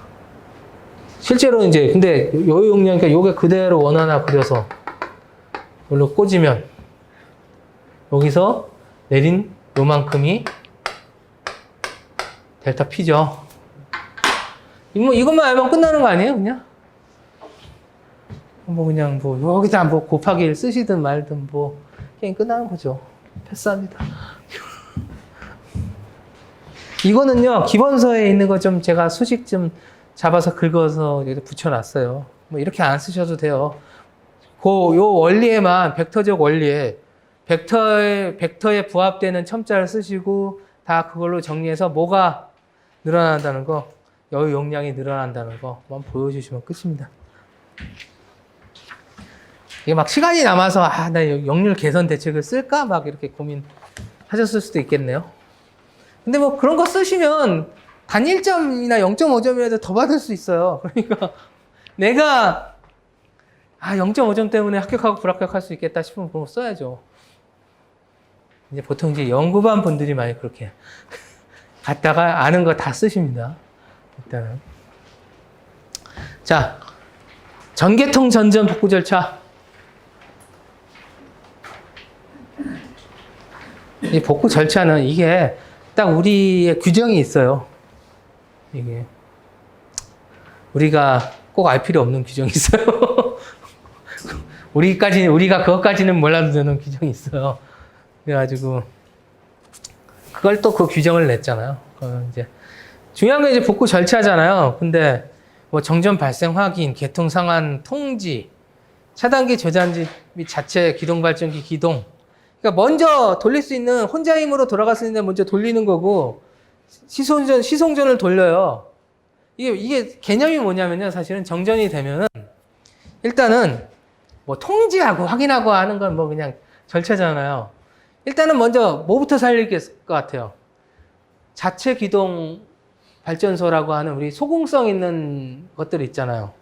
대표적으로 뭐 있어요? 양수, 수력, LNG, 가스터빈. 우리 또 개통에서는 그냥 GT 얘기하니까 GT, 양수, 수력 이런 거 먼저 돌려요. 그래가지고 일단 시송전을 해. 그래서 우리 중요한 발전기들이 있어. 우선 공급 발전기라고. 우선 공급 발전기에 먼저 전기를 줘요. 그 다음에 우선 공급 발전기를 돌려가지고 개통을 복구시키는 거예요, 일단. 그래서 시스템이 어떻게 되어 있는 거냐면 자체 기동 발전기가 있고요. 그 다음에 시송전 시켜가지고 우선 공급 발전기를 돌린 다음에 개통을 이제 하나씩 살려가는 거예요. 근데 그럼 자체 기동 발전기란 건 뭐예요? 혼자 힘으로 빨리 돌 수 있는 놈이고요. 그리고 황색 차단기는 뭐냐? 그 아까 우선 공급 발전기로 보내는 그 희송전 선로에 있는 차단기를 황색 차단기라고 해요. 요거는 굳이 이거 뭐 복구 절차. 근데 요즘 정전이 핫하긴 해요. 제가 아까도 얘기했지만 개통이 불안정하다고 그랬잖아요. 여기 핫해. 여기 핫하긴 해. 핫하긴 한데 이제 황색 차단기하고 자체 기동 발전소하고 우선 공급 발전소 있죠. 요 개념은 좀 알아두시는 것도 나쁘진 않을 것 같아요. 요 전개통 정전이라는데 전개통이 어느 정도 다 죽었다라는 얘기예요. 다. 전국이 죽었다. 전 개통이었는데 다 죽었다고 다. 그러면 이게 지도가 이렇게 개통 지도가 이렇게 있어요. 개통 지도에 보면 뭐 노란색은 우선 공급 발전기, 뭐 보라색은 자체 기동 발전기, 그리고 시송전 선로는 뭐 노란색을 표시해 놓고 거기에 있는 차단기가 이제 환색 차단기 뭐 이렇게 돼 있어요. 개통에. 그래서 이제 이렇게 살리겠다. 이게 나온 지 오래됐어요. 근데 요게 나왔을 때 출제가 되긴 했었어요, 얘는. 황색 차단기도 그렇고 그때도 나온 적이 있어요. 근데 이제 언제 나왔더라 이 규정이? 2008년인가? 뭐 그쯤 나왔다는 거. 하여튼 오래됐어요, 나온 지는. 그래서 이제 요 개념은 조금 알아두시면, 그래도 요 개념만 알고 계신 분들은 절차를 어느 정도 쓰실 수 있죠, 사실. 그러니까 이 전개통이 다 죽으면 한꺼번에 살릴 수 없잖아요. 그것도 이제 그거를 뭐 그냥 내 기분에 따라서 살리겠어? 아니면 규정에 의해서 매뉴얼에 의해서 갈 거 아니에요. 매뉴얼에 의해서 가는 게 이제 1차적으로 자체 기동 돌리고 황색 차단기를 미리 트립을 안 시켜 놓는 거예요. 황색 차단기는 트립 안 시켜 놔요. 그래서 그 황색 차단기 통해서 시송전선을 통해서 우선 공급 발전기 먼저 가는 거예요. 자.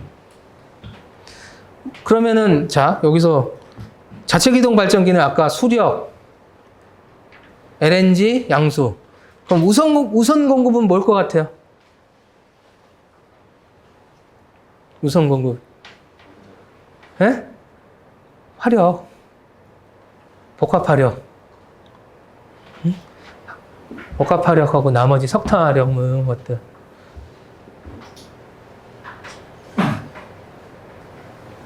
저기 뭐 영웅화력 뭐 이런 거 있지. 모르겠다. 제가 그 리스트까지는 안 봐가지고요. 넘어가면. 기저부하라고 생각하면 돼요. 그렇지는 않던데요? 완전 그렇지는 않더라고. 완전 그렇게 부하로 나눠지진 않아요. 이게 자체 기동 발전소의 조건이 있어요. 전력거래소에서 정한 조건이 있어요. 그 조건을 충족하고 맨날 테스트 받고 뭐가 통과해야 돼요. 관리하는 뭐 이게 있어가지고. 그래가지고 무조건 첨들하고 뭐 다 그거 보통 그렇긴 한데요. 뭐 기절하고 다 우선 공급이고 이러지 않아요. 뭐 이게 다 정해져 있어요. 그 시스템과 중요도와 조류와 개통 안정성 뭐 이런 거 다 고려돼서 정해져 있는 게 있어요. 자, 마지막 1교시 마지막 전력개통 운영 보조 서비스.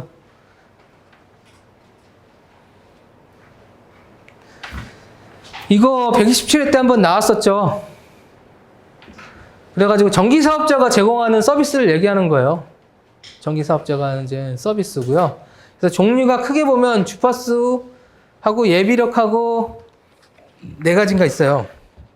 5가지구나. 소음성 자원, 뭐 무효전력 자체 기동 서비스에서 이제 5가지가 챕터가 있는데, 근데 이 5가지 꼭지가 있어요. 이 5가지 꼭지가 있는데 이게 그렇게 어렵진 않으니까 이 꼭지 정도는 이제는 가져가야 될 것 같아. 최근 5회 안에 2번이 나왔어.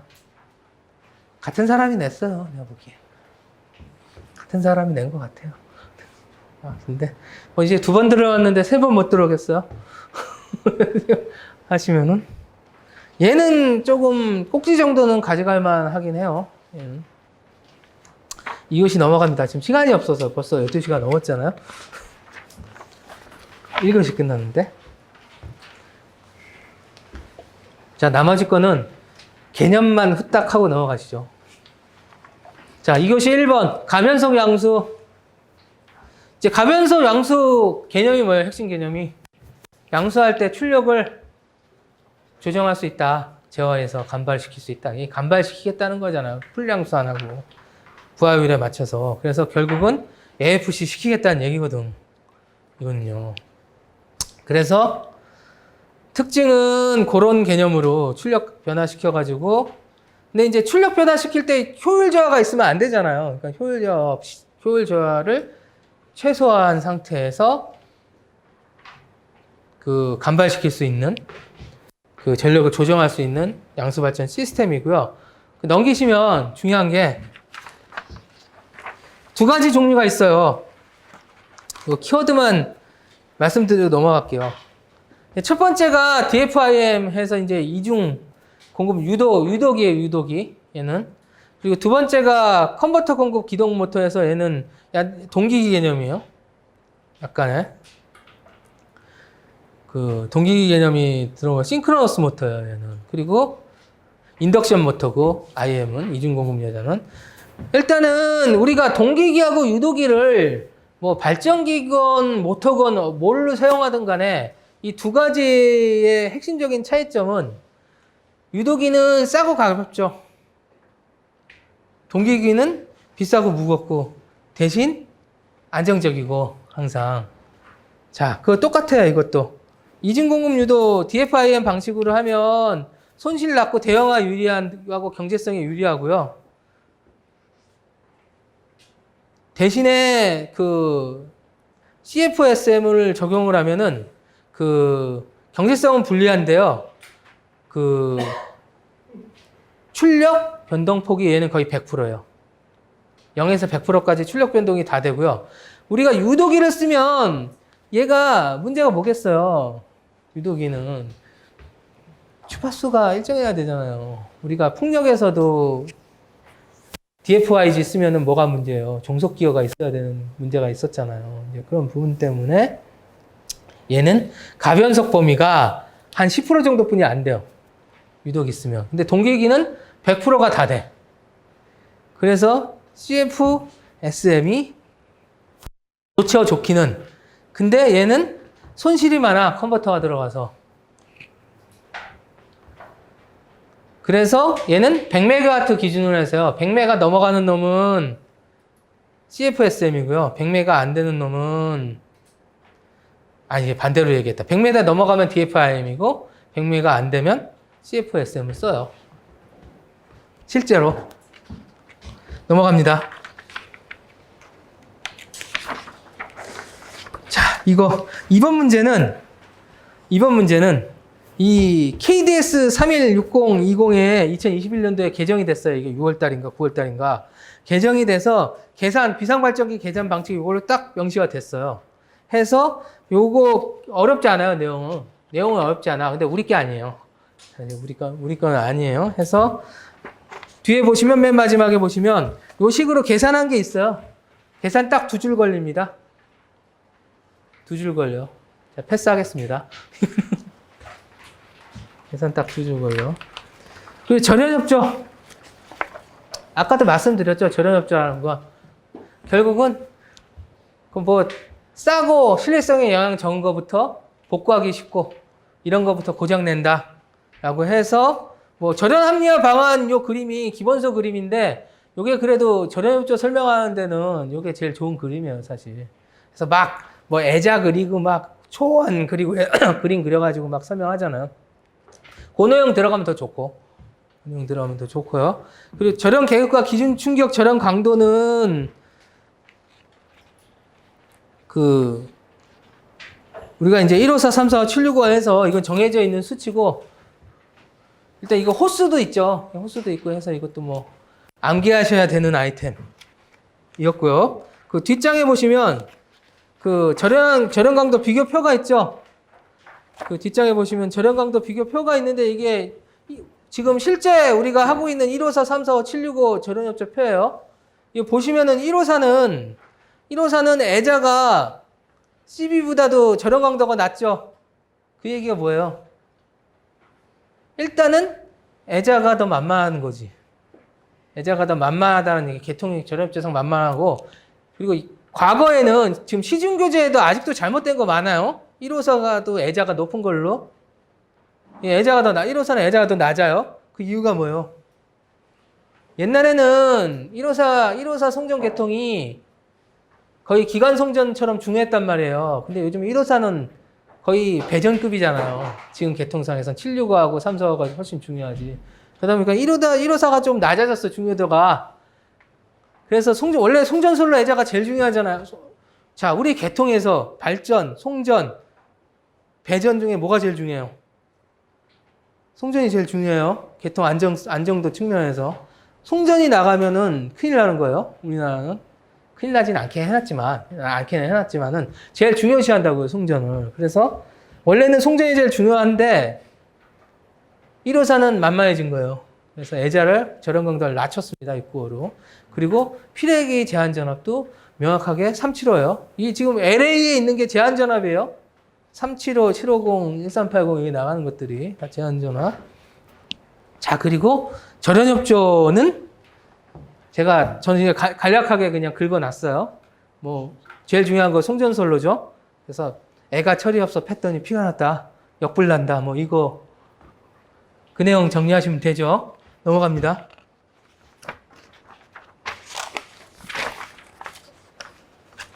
자, 분사형 전원 배전솔로 고정전류. 자, 이거 제가 시간 되면 제가 환산해서 다 지금 계산해서 풀어드리고 싶은데 시간이 좀 안 되니까 핵심만 말씀드릴게요.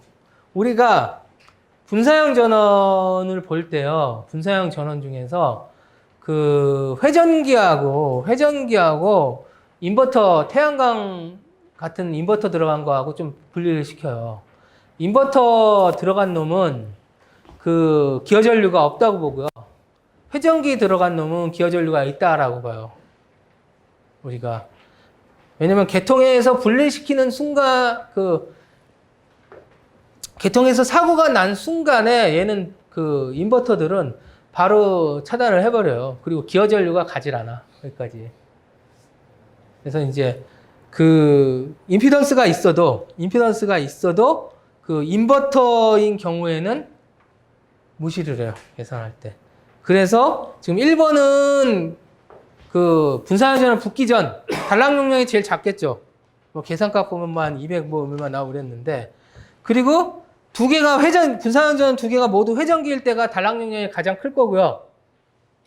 가장 클 거고, 분사형 전원이 하나는 회전기가 아니고 인버터가 달리면 이건 중간값이 나오겠죠. 그렇게 계산하시면 됩니다. 이제 개념만 좀 잡고 계시면, 단락 기어 전류 개념을 잡고 계셔야 접근이 가능한 문제입니다. 이 문제는. 뭐 하나만 여쭤봐도. 예, 간단하게 시간이 없어서. 예. 여기 인버터 쪽은 예. 그 저희 그 HVDC 그 백투백 이제 예. 무효분은 이제 고장 전류가 안 가는 걸로 예. 그 개념으로 해가지고 저는 여기서 이제 단락 전류. 아, 그렇게 기여를 안 한다라고? 예, 예. 사실은 제가 시간 되면 이 얘기 드리려고 했었던 건데, 출제자 의도를 파악할 때 한번 보세요. 이 세 개가 답이 같을 리가 없잖아요. 세 개가 답이 같을 리가 없잖아요. 이게 누가 봐도.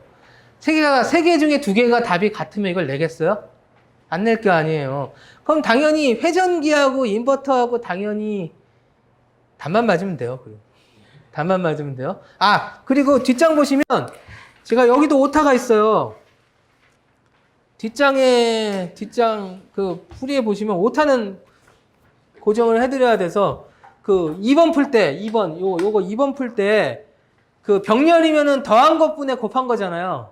병렬 계산할 때 우리가 임피던스 계산할 때 더한 것분에 곱한 거 이거 계산을 하는데, 분자는 곱해져 있어요. 분자는 곱해져 있는데 그 분모가 이게 12.0 더하기 J 32.11 가로 열고 끝났잖아요. 여기다 중괄호를 붙이세요. 중괄호를 붙여서 J 300을 이렇게 해 놓으셔야 돼요. 숫자는 다 맞고 오타죠. 오타입니다. 이거 이렇게 고쳐 놓으세요. 2번에 있는 거하고 3번에 있는 것도 마찬가지예요. 3번에 있는 것도 중괄호가 빠졌어. 3번에 있는 것도 똑같이 중괄호가 빠졌어요. 근데 저라면 진짜 이 문제 시험장 가면 그렇게 풀 수뿐이 없어요. 이게 똑같은 걸 2, 3번이 똑같은데 냈겠어요? 그럼 뭐를 빼야 되겠어요? 기어 전류가 없다고. 인버터를 당연히 기어 전류가 없다라고 빼는 게 맞잖아요. 저는 그 근거를 좀 아, 근거는, 근거보다 답이 중요해, 일단. 일단 답이 중요해. 요거 고쳐 넣으시고요, 이거는.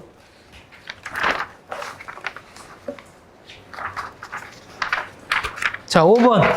5번은 LC 회로, RLC 회로 직렬 공진하고 병렬 공진. 자, 직렬 회로든 이것도 간단하게 개념만 직렬 회로든 병렬 회로든 공진하면 임피던스는 0이 되죠. 그죠? 근데 직렬일 때는 LC 소자에 걸리는 전압이 0이 되고요. 병렬일 때는 전류가 0이 되죠. 그 차이에요, 그 차이. 그래서 우리가 직렬일 때는 전압이 0이 돼서 전류가 무한대가 되기 때문에 필터로 쓰죠, 필터. LC 주파수 타겟팅 필터로 쓰는 거고, LC 직렬에는, LC 병렬에는 그 전류가 0이 되기 때문에 그거는 좀 약간의 브로킹 개념으로 씁니다. 그래서 이 두 가지 개념에 부합되게만 정리하시면 회로 이론이에요, 기본. 자, 마지막 내가 될까요? 간단하게. 네, 병렬 공진에서요. 예. 아래를 직렬로 놓고 C를 병렬로 놓고 이렇게 풀면 어떻게 나요?